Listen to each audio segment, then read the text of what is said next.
বন্ধুরা সবাইকে good evening. তো আমি তো ফাইনালি ঘরে এসে পৌঁছে গেছি, কিন্তু ঘরে এসে পৌঁছানোর পরে শরীর হচ্ছে প্রচণ্ড খারাপ। মনে হচ্ছে যে আমার শরীরটা দুলছে, মানে যখনই আমি মাটিতে পা দিচ্ছি মনে হচ্ছে কি যেন ট্রেনের উপরেই আছি, শরীর দুলছে। তো এই রকম না, তো যখন আমি বেশি 2-3 দিনের যখন জার্নি থাকে তখন এই রকম জিনিসটা হয়, যে মনে হয় যে শরীর দুলছে শরীর দুলছে।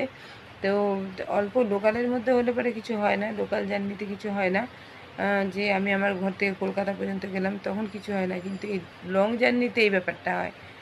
আর প্রচণ্ড শরীর ব্যথা করছে। আমি আর আমার ছেলে কখন ঘুমিয়েছি, মানে উঠলাম এখন। আজকে সোমবার, আজকে প্রথম সোমবার শ্রাবণ মাসের, কিন্তু আমি আজকের থেকে কিছু করতে পারলাম না। দেখি একটু মন্দিরে যাব ভোগ দিতে, ভোগটা দিয়ে আসবো।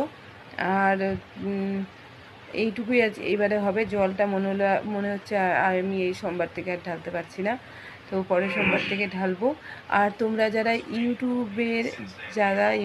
ইউটিউবে সবাইকে আমি বলছি যে ইউটিউবে আমার চ্যানেলটাকে একটু সাবস্ক্রাইব করে দিও। আচ্ছা, আমি যেটা বলছি যে আমি যে ভিউজ মোটামুটি আমার ভালোই হয়, খারাপ হয় না, ভিউজ হয় এইটুকু, সাবস্ক্রাইবের বারের মধ্যে ভালোই ভিউজ হয়। আর আমি খুব নতুন, তো তোমরা আমাকে সাবস্ক্রাইব করো প্লিজ প্লিজ।